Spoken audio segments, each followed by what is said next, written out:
Assalamualaikum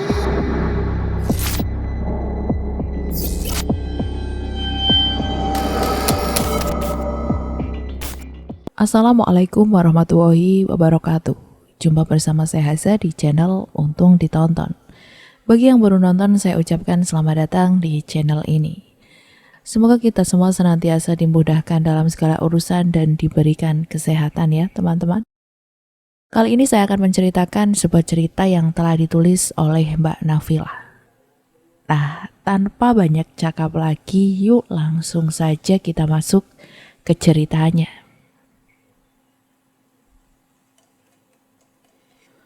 Mulutnya selalu ngoceh. Mana hartaku? Mana duniaku? Mana uangku? Walau dalam keadaan tubuh yang sudah sangat kurus, terbaring tak berdaya, tapi mulutnya merancau tentang harta dunia. Mbak Win adalah seorang pedagang sayur. Seorang perempuan paruh baya yang ingin dagangannya laris manis karena banyak saingan. Sampai Mbak Win meminta bantuan kepada temannya, dan mereka datang ke salah satu orang pintar atau dukun. Dengan syarat, Mbak Win harus membeli apel jin. Mbak Win kala itu berusia sekitar 38 tahun. Waktu itu di tahun 2000-an silam. Mbak Win ini adalah seorang pedagang sayur dengan sepeda kayuhnya. Setiap pagi dia harus berangkat dari rumah ke pasar sampai di rumah sekitar jam 7 atau 8 pagi. Dan setelah itu dia keliling ke kampungnya. Sampai siang hari bahkan sore hari jika dagangannya masih tersisa banyak. Di satu waktu yang awalnya pedagang sayur hanya Mbak Win, namun dengan berjalannya waktu, kini sudah sangat banyak pedagang baru yang kini menjadi pesaingnya. Yang membuat pendapatan Mbak Win kian menurun. Apalagi pesaingnya rata-rata menggunakan sepeda motor dan ini tentu saja membuat Mbak Win kalah saing. Dengan jangkauan yang terbatas, tentunya Mbak Win sangat susah bersaing dengan si pedagang yang naik motor. Dan saingannya pun tidak cuma satu. Belum lagi yang punya lapak kini semakin banyak di kampung. Mbak Win sudah 5 tahun berjualan dan memang hasil dari jualan sayurnya ini bisa untuk mencukupi kebutuhan. Sampai bisa menyekolahkan anak-anaknya ke jenjang SMP. Ya walaupun tidak sampai ke SMA, karena waktu itu suaminya Mbak Win hanya seorang penjahit dengan penghasilan yang pas-pasan. Tapi setelah banyak pesaing, Mbak Win mengalami penurunan. Sama halnya dengan Mbak Ambar, teman Mbak Win yang juga seorang pedagang. Tapi Mbak Ambar pedagang sembako. Nah, waktu itu Mbak Win datang ke kiosnya Mbak Ambar dengan muka yang lesu. Mbak Win, kenapa toh? Kok lesu ngono? Ini sayuranku sepi sekali. Loh, kenapa? Kemarin-kemarin kan laris. Iya, tapi biasa. Sekarang sainganku banyak, Mbak. Kalau sampean kayak gini terus, gimana anak-anak kamu? Nah, makanya Mbak, aku bingung. Untuk biaya makan, bisalah. Tapi untuk kebutuhan yang lainnya gak cukup. Kamu kan tahu, sudah banyak pesaing-pesaing di kampung kita. Masa saya harus sampai ke kampung sebelah? Gak mungkin kan? Capek saya ngayuh sepeda. Bantu aku lah Mbak. Mbak Ambar yang mendengar cerita dari Mbak Win pun tersenyum. Sampai akhirnya, ya sudah Mbak, kalau memang Mbak udah niat, ya tak bantu. Beberapa hari setelahnya Mbak Ambar itu berangkat sama Mbak Win untuk meminta penglaris. Mbak Win harus menyiapkan dulu uang untuk Mbah Dukun. Itu syarat yang pertama. Nah, yang kedua, biasanya yang namanya penglaris itu pasti ada barang yang harus diganti atau mahar. Kira-kira berapa Mbak? Di tahun itu saya mungkin sekitar 1 juta. Itu total kotornya, belum ini, itu, dan sebagainya. Mbak Win yang mendengar nominal yang harus dibawa harus bagaimana? 1 juta, uang dari mana? Jualan sayur itu pendapatannya sedikit. Yo wes mbak, aku tak golek duit sek. Nek wes siap sampean tak kabari. Ya sudah mbak, aku tak cari uang dulu. Kalau sudah siap, kamu saya kabari. Selama kurang lebihnya setengah bulan untuk Mbak Win bisa menabung sampai 1 juta. Setelah terkumpul uang 1 juta itu, Mbak Win mendatangi Mbak Ambar dan hari itu juga keduanya berangkat. Perjalanan yang ditempuh pun lumayan jauh, butuh waktu sampai 5 jam. Mereka berdua menaiki angkutan umum antar daerah. Sampai akhirnya mereka tiba di rumah sang dukun. Mbak Ambar yang memang sudah beberapa kali bertemu dengan sang dukun. Tanpa basa-basi lagi, Mbak Ambar langsung berujar. Mbah, ini ada teman saya minta bantuannya si Mbah. Si dukun itu memang sudah kenal dengan Mbak Ambar, dan Mbak Win hanya diam sembari mendengarkan. Si Mbah dukun itu pun menanyakan ke Mbak Ambar. Temanmu itu namanya siapa? Teman saya namanya Win, Mbah. Mbak Win, kamu perlunya apa? Saya pingin usaha sayur saya itu laris, Mbah. Ya setidaknya biar lebih pendapatannya nggak pas-pasan dan anak-anak kecukupan. Oh, kamu butuh penglaris. Tapi ada maharnya. Ada yang harus diganti. Iya, saya sudah bawakan untuk maharnya. Berapa, Mbah? Kamu ndak usah kasih banyak-banyak. Karena itu hanya untuk syarat saja. Dengan berjabat tangan, terima ya Mbah, saya juga ngasihnya ikhlas kok. Setelah uang itu diterima, Mbah Dukun itu menjelaskan. Kamu kan pengen usahanya laris, tapi sampean harus hati-hati. Untuk penglaris, kamu itu namanya apel jin. Kamu tunggu sebentar. Tak berselang lama Mbah Dukun masuk ke dalam dan keluar membawa apel dengan ukuran kecil. Bentuknya seperti kuningan tapi bisa dibuka dan dalamnya itu ada minyak. Entah itu minyak apa, Mbak Win tidak tahu. Setelah benda itu dipegang dan diletakkan di atas meja. Bahan-bahan yang diganti maharnya berapa, Mbah? Nggak usah banyak-banyak, 500 saja. Saya terima maharnya dan ini sudah menjadi milik kamu, Mbak. Tapi setelah apel kamu habis, kamu harus datang lagi ke sini. Baik, Mbah. Lalu bagaimana cara menggunakan apel ini? Dijelaskan satu persatu bagaimana cara menggunakannya. Mbak Win diminta untuk mengulangi mantra-mantra tersebut dan apel itu ukurannya mungkin seukuran bola pingpong. Dengan isian minyak yang nantinya minyak itu harus digunakan sedikit demi sedikit. Dioleskan di tempat dia kerja kalau dia jualan sayur. Taruh di ranjangnya. Setelah mendapatkan penjelasan dari Mbah Dukun, malam hari itu juga selesai, tapi berhubung sudah malam, tidak mungkin ada angkot. Akhirnya mereka harus nginap di rumah Mbah Dukun sampai pagi hari baru mereka bisa pulang. Sampai di rumah Mbak Win, anak-anaknya pada nanyain karena seharian gak pulang. Mbak Ambar pun merasa bersalah. Mas, maaf ya, Mbak Win ikut sama saya. Ada kondangan di kota sebelah. Nah, mau pulang gak ada angkot. Jadi kita memutuskan nginep, Mas. Singkat cerita, 1 minggu setelah mendapatkan apel jin itu, usaha jualan sayurnya luar biasa. Mbak Win bisa mendapatkan untung 3 kali lipat dari biasanya. Perewangan itu benar-benar kuat dan ritual itu dilakukan dalam kurun waktu 2 bulan. Apel jin itu bisa mengubah perekonomiannya dan itu menjadi kesuksesan baru bagi Mbak Win. Kian hari dagangannya kian laris manis dengan keuntungan yang besar. Sampai tiba waktunya Mbak Win melakukan ritual kembali karena minyak yang berada di dalam apel jin itu sudah habis. Mbak Win pun meminta Mbak Ambar untuk menemaninya. Tapi sebelum berangkat, Mbak Ambar sempat bertanya, "Mbak, sudah izin belum sama suamimu?"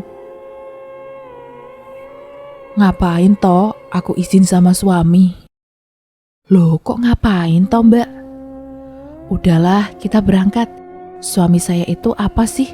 Orang dia nggak ngasih apa-apa. Dia nggak bisa nyukupin saya dan anak-anak juga." Mbak Ambar pun tidak terlalu mendengarkan ocehan Mbak Win yang merendahkan suaminya. Untuk berangkat ritual kedua sampai di tempat sang dukun memakan waktu 5 jam. Sesampainya di sana, Mbak Win sempat kaget ketika mendengar penjelasan dari sang dukun tentang mahar yang jauh berbeda dari dulu. Satu apel jin itu seharga 1 juta. Ditambah lagi dengan beberapa minyak misik yang seharga 1 juta. Ada 4 jenis minyak dan itu harus dilengkapi untuk kesuksesannya. Mbak Win pun dengan senang hati menuruti apa yang dikatakan oleh sang dukun. Uang yang ditaruh di kantong hitam dikeluarkan semua. Seakan-akan si Mbah Dukun ini sudah tahu kalau Mbak Win itu bawa uang lebih dari 2 juta. Uang yang ia bawa semuanya itu harus diserahkan. Hanya tersisa untuk naik angkot pulang. Setelah didapatkan barang-barang untuk pengelarisan yang kedua, Mbak Win gunakan kembali apel jin itu untuk berdagang. Usahanya kian melonjak, tapi di balik keluar biasaan itu, setiap harinya sepasang suami istri itu sudah seperti kucing dan tikus.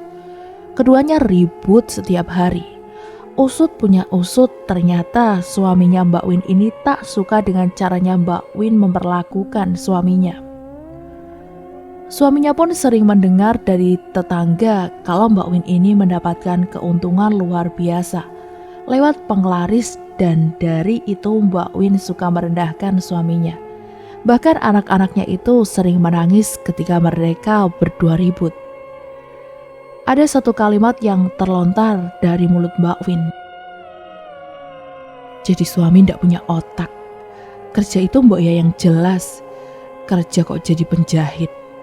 Buat makan aja susah, apalagi buat sekolah anak-anak.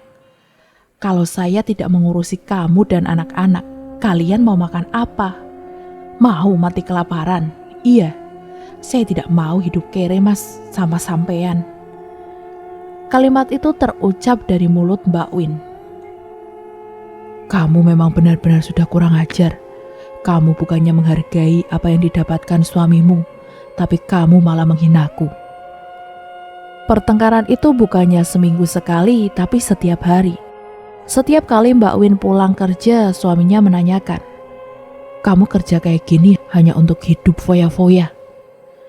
Karena perilakunya Mbak Win sudah benar-benar berubah. Tiap hari pasti bawa belanjaan. Pakaiannya yang serba baru setiap hari gonta-ganti sampai menjadi rumor kalau Mbak Win itu jualan sayur kayak biduan dangdut.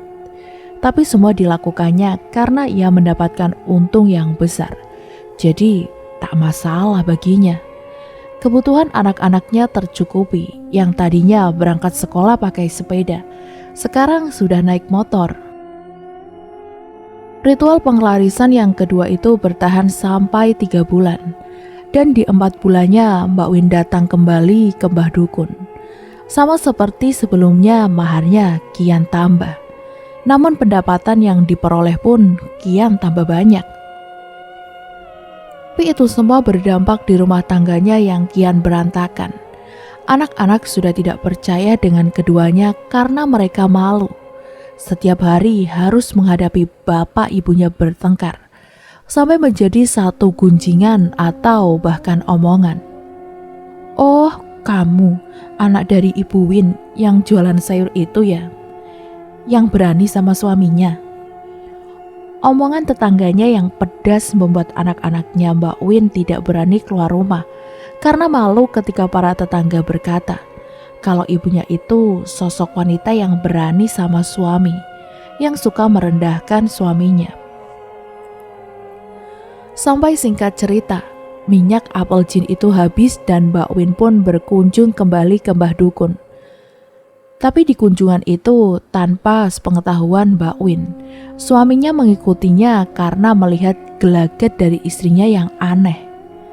Ketika Mbak Win berada di rumah Mbak Ambar, sebelum mereka berangkat, suaminya Mbak Win datang dari arah belakang. Mau kemana kamu malam-malam gini? Mbak Ambar, kalian mau kemana? Dan apa yang dilakukan istriku? Kenapa istriku sampai berani sama saya?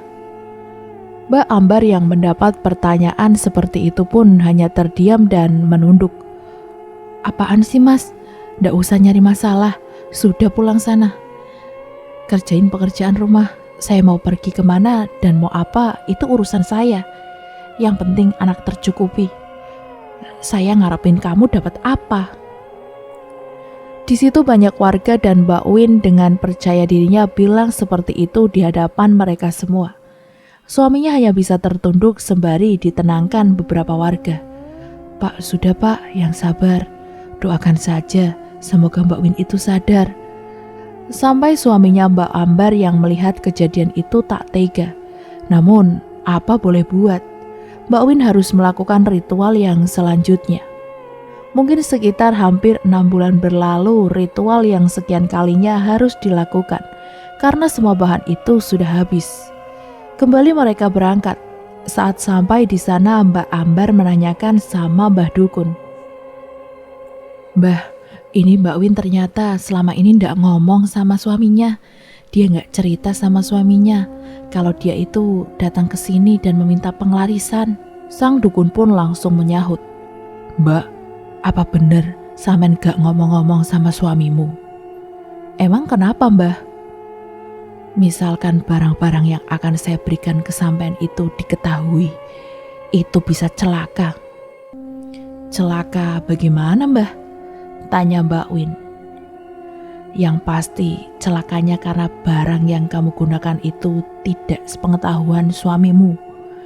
Namun ketika kamu berusaha merahasiakan, tapi suami kamu tahu tanpa sengaja atau disengaja, itu bisa berakibat fatal. Itu akan membuat kamu celaka. Kalau tidak, kamu akan sakit. Dan pasti penyakit itu akan sangat lama. Kalau nggak percaya, buktikan saja sendiri. Sang dukun sangat marah besar. Dikiranya Mbak Win sudah menyetujui melakukan itu semua karena suaminya sudah tahu. Singkat cerita, Mbak Win meminta mohon sama Mbah Dukun. Mbah, tolong mbah, untuk ritual ini bantu saya. Tapi kamu bilang dulu sama suami kamu, nanti saya bantu. Tapi mbah, ini saya bayar banyak deh. Saya bukan masalah uang mbak, ini masalah keselamatan kamu. Saya tidak mau orang yang datang ke sini disalahkan gara-gara saya. Nggak mbah, ini resiko saya. Benar, kamu siap? Kata Mbah Dukun. Iya mbah, saya siap. Apa yang diakui yang dikatakan oleh Mbak Win, dia siap menanggung resikonya. Mbah Dukun pun mulai mereda. Kalau kamu memang sudah siap dengan resikonya, baik, saya akan melanjutkan ritual berikutnya. Ritual ini sama seperti yang sebelumnya. Kamu sudah siap semuanya? Sudah mbah, saya bawa ini 3 juta. Ujar Mbak Win sembari menyerahkan uang 3 juta. Barang keperluan ritual pun disiapkan. Tapi sebelum barang itu diserahkan ke Mbak Win, Mbah Dukun berpesan. Pesan saya untuk kamu, jangan sampai barang yang kamu terima hari ini suami kamu melihat dengan sengaja atau tidak sengaja. Jika itu terjadi, kamu harus sudah siap menanggung resikonya. Simpan barang itu di tempat yang tidak diketahui suamimu. Tapi itu harus di dalam rumahmu. Terserah mau di mana itu urusanmu. Tapi yang paling penting jangan sampai suami dan anak-anakmu tahu. Iya mbah, pesan itu akan saya ingat. Setelah itu semua selesai, keduanya pulang. Saat di jalan Mbak Ambar pun mengingatkan kembali. Bagaimana? Nanti kalau suami dan anakmu tahu. Saya kan gak mau hidup susah. Kalau saya tidak pakai penglaris, nanti pendapatan saya turun. Suami dan anakku gak bakal tahu. Karena pikirannya Mbak Win cuma kekayaan duniawi yang dia raih. Omongannya Mbak Ambar pun tak digubris. Sesampainya di rumah, suami dan anak-anaknya Mbak Win sudah menghadang. "Kalian dari mana?" "Itu urusanku, Mas." Lantas karena jawaban yang diinginkan tak terjawab, suaminya Mbak Win datang ke rumah Mbak Ambar untuk menanyakan, "Sebenarnya Mbak Ambar sama istriku dari mana?" Mbak Ambar yang ditodong pertanyaan itu sekali, 2 kali, 3 kali, bahkan sampai 7 kali ditanya. Mbak Ambar muter-muter jawabannya. Dari sana, dari sini, kondangan, berkunjung ke rumah saudara. "Udahlah Mbak, kamu jawab muter-muter gak jelas. Saya tidak percaya dengan apa yang kamu katakan." "Yang saya tahu, apa kamu itu datang ke salah satu orang pintar bersama istriku. Sebenarnya istriku itu ngelakonin apa? Soalnya perilakunya sudah berubah sama saya. Dia berani sama saya, dan saya tidak mengenal istri saya. Itu bukan istri saya yang dulu. Dia dulu menerimaku apa adanya, tapi semenjak sama kamu, dekat sama kamu, perilakunya Win berubah. Dan dia bahkan sampai detik ini, kamu lihat sendiri kan, sepulangnya bersama kamu, dia bilang apa sama saya? Kamu dengar kan?" Lanjutnya, Mbak Ambar hanya tertunduk dan masih ingat betul kata-kata dari suaminya Mbak Win. Desakan demi desakan dilontarkan agar Mbak Ambar ini jujur. Sampai akhirnya Mbak Ambar menceritakan semuanya. "Pak, maaf ya Pak, ini semua bukan niat saya mau menjerumuskan istrinya Bapak. Tapi ini semua Mbak Win yang datang ke saya untuk meminta bantuan agar dagangannya laku, agar dagangannya laris, dan hasilnya Bapak sudah lihat sendiri kan. Mbak Win bisa buat rumah, anak-anaknya bisa sekolah." "Iya Mbak Ambar, saya tahu. Tapi Mbak lihat, dia berani sama saya, dan anak-anak sering terlantar, tidak terurus. Apa itu lebih baik dari harta yang dia dapat? Sebagai seorang ibu, tentunya sadar dan tahu." Mbak Ambar masih mencoba menceritakan tentang apa yang dilakukan. "Mohon maaf Pak, ini semua bukan murni salah saya, tapi semua itu dari Mbak Win sendiri.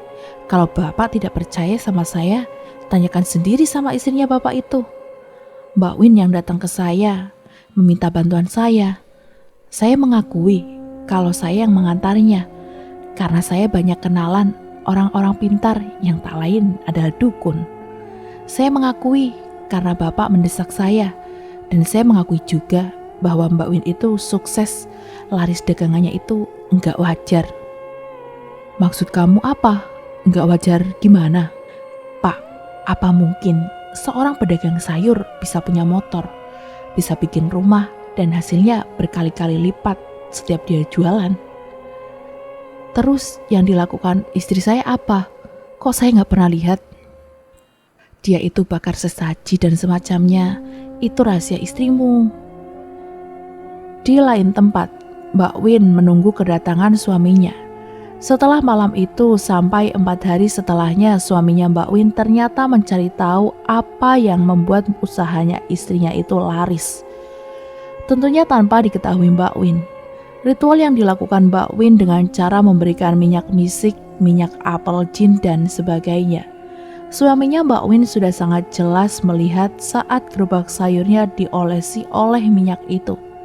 Namun, dia tidak langsung menegur. Tapi ia pergi ke rumahnya Mbak Ambar. "Mbak Ambar, maaf ganggu lagi." "Ada apa lagi Pak?" tanya Mbak Ambar. "Sebenarnya itu air apa yang dibalur-balurkan di tempat dagangan sayur istri saya?" "Hah? Sampean melihatnya?" Mbak Ambar kaget bukan main, karena pesan dari Mbah Dukun itu jangan sampai suaminya Mbak Win itu tahu. "Aduh, ini suaminya sudah tahu. Ntar bagaimana?" ujar Mbak Ambar dalam hati. "Saya tadi melihat dan saya langsung ke sini. Saya belum negur istri saya. Sebenarnya itu apa?" tanya suaminya Mbak Win karena ia tidak tahu kalau itu adalah minyak misik.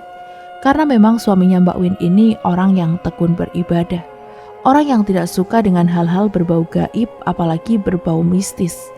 Makanya ia menanyakan ke Mbak Ambar. Tidak terbayang bagaimana nanti keadaannya Mbak Win setelah suaminya tahu. Oh, itu cuma air biasa, Pak. Mbak Ambar tidak menjelaskan kalau itu adalah minyak penglaris.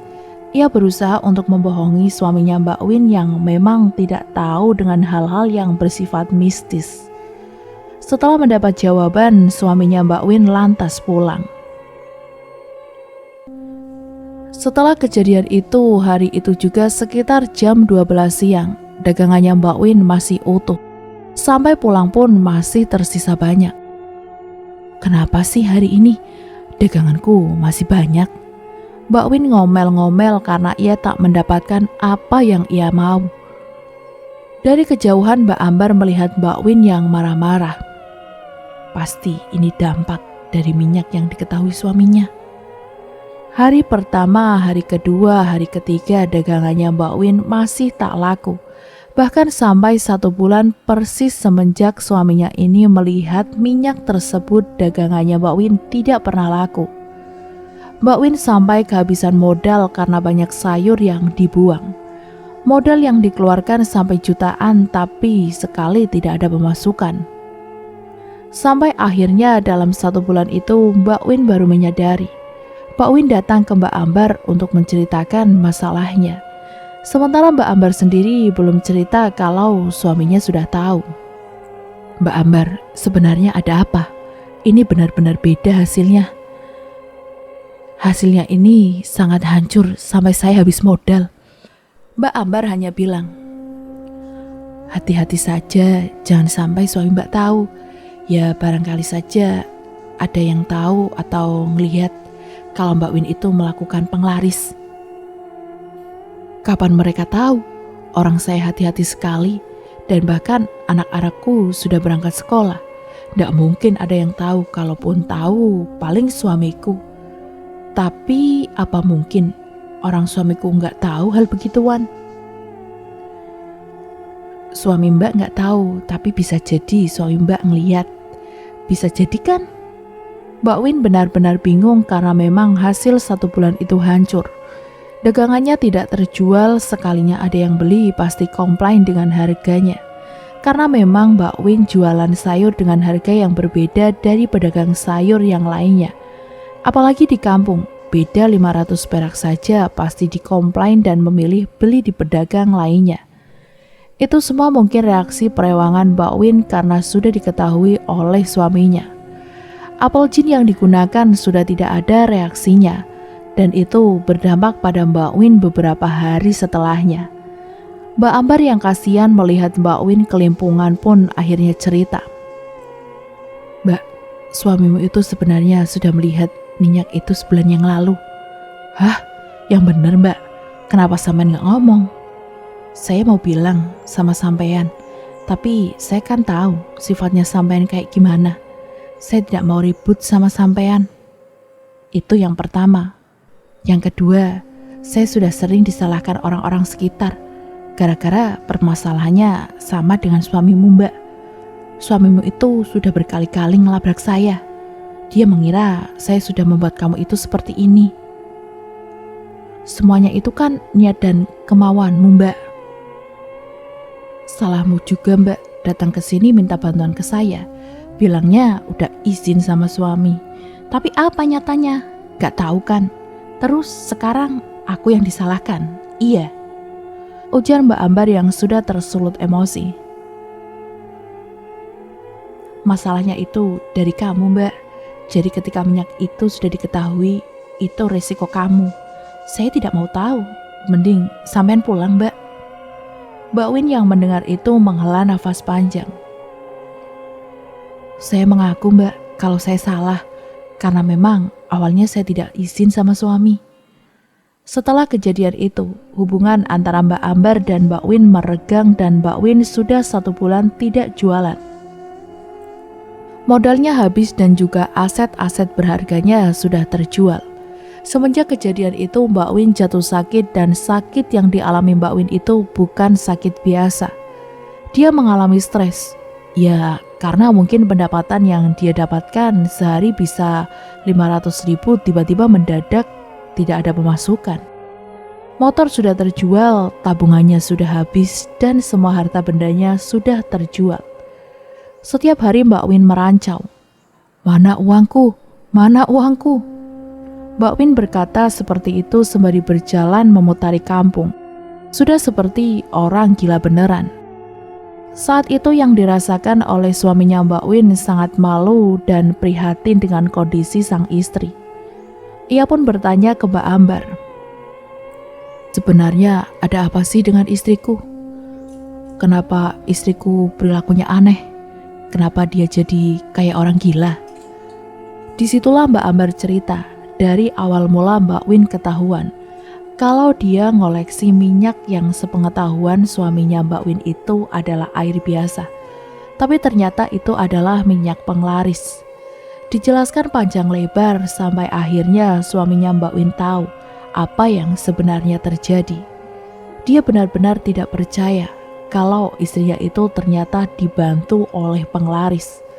Melihat kenyataan istrinya yang sudah gila dan itu memang semuanya murni karena kesalahan Mbak Win sendiri, Mbak Ambar pun meminta maaf. "Saya sudah menduga kalau semuanya itu karena sampean. Saya mengakui Pak, saya memang perantaranya. Tapi semua itu karena keinginan Mbak Win sendiri. Sebenarnya saya sudah berhenti. Saya sudah tidak mau lagi mengantar siapapun.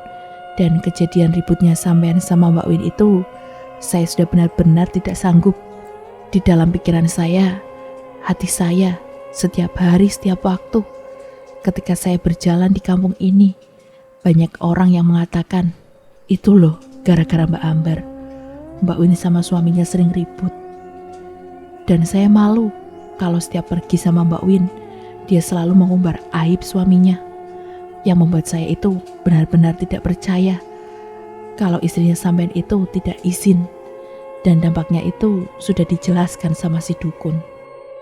Mbak Win pun sudah mau ambil resiko. Padahal si dukun itu bilang sama saya, Mbak Win untuk izin terlebih dahulu sama sampean Pak, tapi dia tidak mau. Dia nekat dan ya beginilah akibatnya. Mendengar penjelasan dari Mbak Ambar, suaminya Mbak Win hanya bisa pasrah. Mbak Win gilanya sampai berbulan-bulan sampai anak-anaknya bingung menghadapi kenyataan kalau ibunya itu gila. Karena harta yang mungkin habis begitu saja. Sampai satu waktu Mbak Win yang memang sudah tidak mau lagi makan, sudah tidak mau lagi minum, tidak pernah tidur, dan Mbak Win selalu merancau tidak jelas. 4 bulan berlalu. Kini Mbak Win hanya bisa terbaring di tempat tidur, tapi mulutnya selalu ngoceh. "Mana hartaku? Mana duniaku? Mana uangku?" Mbak Win selalu berujar seperti itu dalam keadaan tubuh yang sudah sangat kurus. Sudah tidak bisa apa-apa, hanya terbaring tapi mulutnya ngoceh tentang harta dunia. Suaminya Mbak Win sampai meminta bantuan ke Mbak Ambar untuk mendatangkan Mbah Dukun yang telah membantunya. Dan juga sudah meminta bantuan sana-sini. Dari sesepuh setempat, dari Pak Kiai, sudah berusaha mendoakan. Tapi semuanya itu tidak ada reaksi. Sudah diusahakan ruqyah, tapi memang karena perilakunya sendiri jadi susah. Ini semua karena karma, dijelaskan oleh Pak Kiai. Semua ini tergantung dari Mbak Win sendiri. Dia mau tobat apa tidak. Tapi keadaannya sudah gila kayak gini, harus bagaimana? Mbak Win harus sadar Pak, kalau nggak bisa bakalan susah. Suaminya Mbak Win hanya bisa pasrah ketika mendengar penjelasan dari beberapa sesepuh dari beberapa kiai, kalau itu adalah karma bagi istrinya, dengan keadaan gila yang tidak mungkin dibimbing untuk bisa bertaubat. Suaminya benar-benar sudah pasrah sampai anak-anaknya hanya bisa menangisi keadaan ibunya. Mereka pun sudah tahu penyebab ibunya gila. Itu karena apel jin dan beberapa benda-benda yang berupa minyak misik. Semuanya terungkap oleh keluarganya. Benda-benda itu disimpan di balik baju yang dilipat di dalam tas. Di dalam keadaan Mbak Win yang terbaring itu sering muncul suara setiap malamnya. Suara itu muncul di dalam tas yang digunakan untuk menyimpan apel jin itu. Nah, saat dibuka, di dalam tas itu suaminya Mbak Win sampai menemukan 4 biji apel jin, termasuk minyak misik yang jumlahnya tidak cuma 1 tapi ada 12. Luar biasa penglarisnya, tapi dampaknya juga luar biasa. Mbak Win gila dan hanya bisa berbaring. Mbak Ambar pun tiap harinya selalu menjenguk. Ia sangat merasa bersalah karena sudah membantu Mbak Win sampai mengalami kejadian seperti itu. Mbak Ambar meminta maaf kepada anak-anaknya Mbak Win, kepada suaminya, dan mereka pun menyadari bahwa itu adalah kelakuan keserakahan dari ibunya sendiri.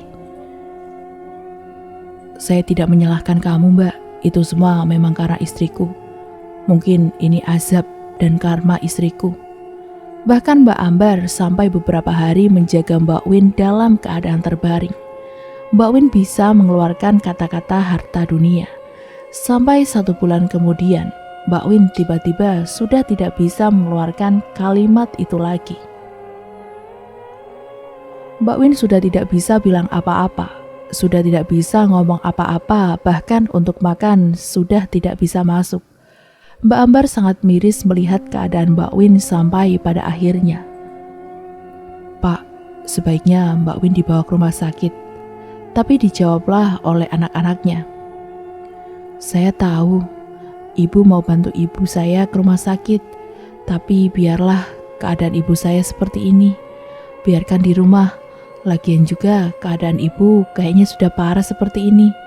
Daripada ke rumah sakit, mending kita minta bantuan para warga untuk mendoakan ibu agar sakaratul mautnya mudah.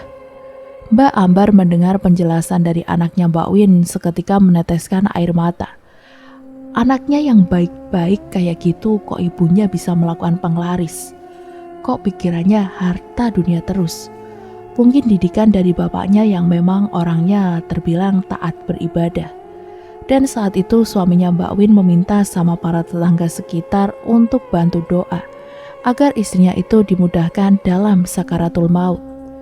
Beberapa warga datang, ada yang baca Yasin, ada yang bacain doa yang tujuan utamanya untuk memudahkan sakaratul maut Mbak Win. Barangkali ada perewangan yang sudah terlanjur masuk ke tubuh Mbak Win yang membuat Mbak Win susah sakaratul mautnya. Karena keadaannya sudah tidak bisa ngomong, sudah tidak bisa apa-apa. Makan juga sudah tidak masuk, harus dibantu dengan selang. Sementara keadaannya yang sudah parah tidak mungkin dibawa ke rumah sakit. 1 sendok air saja sudah tidak bisa masuk. Nafasnya pun sudah mengeluarkan suara. 1 malam, 2 malam, tetangga setiap hari datang. Dari malam sampai pagi, pagi sampai malam lagi. Dan tepat di malam ketiga, usaha para warga untuk mendoakan Mbak Win sama sekali tidak ada hasilnya. Sampai salah satu Pak Kiai datang dan membisikkan ke telinga Mbak Win dengan kalimat azan samping kirinya dan iqomah dilanjutkan dengan 2 kalimat syahadat. Kalau sampean tidak bisa mengucapkan dengan mulut, dengarkan lewat telinga sampean. Saya yakin sampean mendengar. Ikuti apa yang saya ucapkan itu, ujar Pak Kiai. Asyhadu alla ilaha illallah. Dari samping kanan 2 kalimat syahadat sampai. Di samping kiri juga lalu kalimat syahadat dan ditutup dengan ayat kursi. Ya Allah, terimalah Mbak Win sebagai hamba-Mu. Terimalah taubatnya dengan kesalahannya. Dia makhluk-Mu, hamba-Mu yang penuh dosa. Terimalah dan kembalilah. Dia diterima dalam keadaan suci lahir dan batin. Doa Pak Kiai diaminkan sama anak-anaknya dan juga para warga yang berada di rumah Mbak Win. Setelah doa itu selesai, nafas Mbak Win sudah terhenti. Seakan-akan sakaratul maut itu menunggu dia di syahadat. Mungkin itu jalan terburuk dan juga jalan terbaik. Tapi yang dialami oleh Mbak Win itu begitu pedih. 3 bulan gila, mengalami sakaratul mautnya susah.